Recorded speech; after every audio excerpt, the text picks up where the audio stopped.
ಇನ್ನು ಮುಂದಕ್ಕೆ ಮತ್ತೆ ಪಾರ್ಥಿಸುಬ್ಬನ ನಮಗೆ ಬಿಟ್ಟು ಯಕ್ಷಗಾನವೇ ಇಲ್ಲ. ಈಗ ಕನ್ನಡಿ ಕಟ್ಟೆಯವರು ಪಟ್ಟಾಭಿಷೇಕದ ಒಂದು ಪದ್ಯವನ್ನು ನಮಗೆ ಹೇಳಲಿಕ್ಕಿದ್ದಾರೆ. ಅದು ಮಂಥರೆ ಮತ್ತು ಕೈಕೆ ಸಂವಾದದಲ್ಲಿ ಬರುವ ಪದ್ಯ.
ಚಂದವಾಯಿತದಕೇನು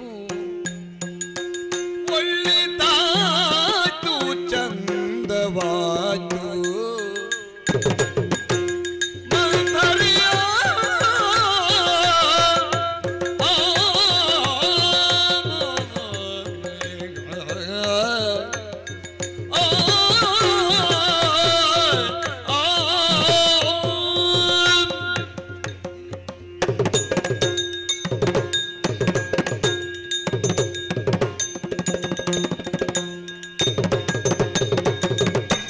ಮಂಥರೆ ಕೇಳುಳ್ಳಿತಾಯ್ತು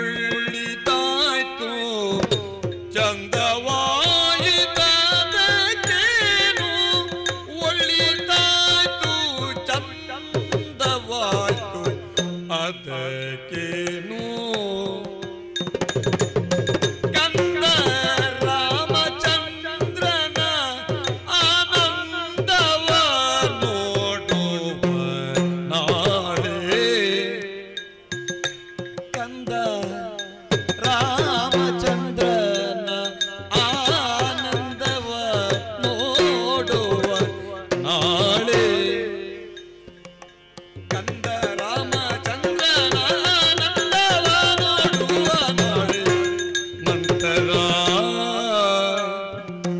ಮಂತರಿಗೆ ಒಳ್ಳಿದಾಯ್ತು ಚಂದವಾಯಿತದಕೇನು ಕಂದ ರಾಮಚಂದ್ರನ ಆನಂದವ ನೋಡುವ ನಾಳೆ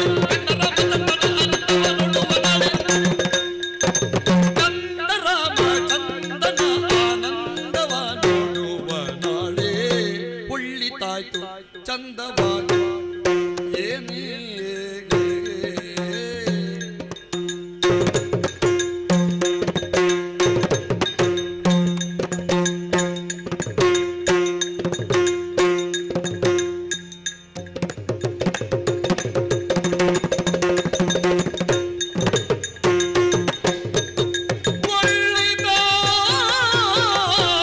ಒಳ್ಳಿದಾಯಿತು ಚಂದವಾಯಿತದಕೇನು ಕಂದ ರಾಮಚಂದ್ರನ ಆನಂದವ ನೋಡುವ ನಾಳೆ ಕಂದ ರಾಮಚಂದ್ರನ ಆನಂದವ ನೋಡುವ ನಾಳೆ ಮಂಥರೆ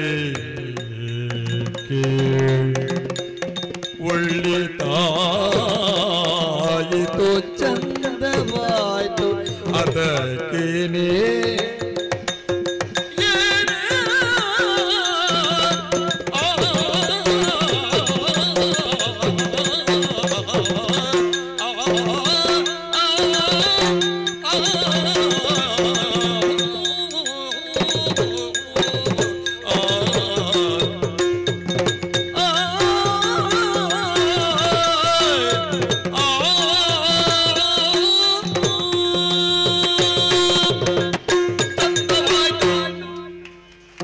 ಭಾರಿ ಚಂದ ಆಯಿತು.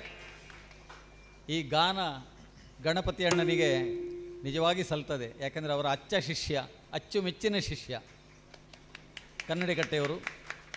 ಅವರ ಎಲ್ಲ ರಾಗದ ಪಲುಕುಗಳನ್ನು, ಅವರ ಗಮಕವನ್ನೆಲ್ಲ ಕೇಳುವಾಗ ನಮಗೆ ಗಣಪಣ್ಣಂದೇ ನೆನಪಾಗೋದು. ಆ ಪದಚ್ಛೇದ ಮಾಡುವ ಬಗೆ, ಅದನ್ನು ವಿವಿಧ ವಿನ್ಯಾಸಗಳಲ್ಲಿ ಜೋಡಿಸಿ ಕೊಟ್ಟು ಅದಕ್ಕೆ ಸರಿಯಾಗಿ ಹಿಮ್ಮೇಳದ ಬಳಕೆಯನ್ನು ಮಾಡಿಕೊಂಡು, ಚೈತನ್ಯರವರು ಯಾವಾಗಲೂ ಒಟ್ಟಿಗೆ ಇರುವವರೇ, ಆದರೆ ಒಂದು ಮನೋಧರ್ಮ ತಿಳಿದು ನುಡಿಸುವುದಂತ ಪ್ರತ್ಯೇಕ ಉಂಟದು. ಮತ್ತು ಇವತ್ತಿನ ಸಭೆಯನ್ನು ನೋಡುವಾಗ ಬಹುಶಃ ಎಲ್ಲರಿಗೊಂದು ಪುಳಕ ಆಗಲೇಬೇಕು. ಗಣಪತಿ ಅಣ್ಣನ ಮೇಲೆ ಒಂದು ಪ್ರೀತಿ ಇಟ್ಟು, ಒಂದು ಸ್ನೇಹದಿಂದ ಮತ್ತು ಅವರ ಮೇಲೆ ವಿಶ್ವಾಸದಿಂದ ಇವತ್ತು ತುಂಬ ಜನ ಇಲ್ಲಿ ಬಂದಿದ್ದಾರೆ. ಅವರೆಲ್ಲರ ಎದುರಿಗೆ ಒಂದು ಗಾನರಸ ಸುಧೆಯನ್ನು ಹರಿಸುವಾಗ ಕಲಾವಿದರು ಕೂಡ ತುಂಬ ಜಾಗೃತರಾಗಿ ಅದನ್ನು ಮಾಡ್ತಾ ಇದ್ದಾರೆ. ಒಳ್ಳೆಯ ಒಂದು ಪದ್ಯವನ್ನು ಕೇಳಿದ್ದು ಭಾಳ ಚೆಂದ ಆಯಿತು.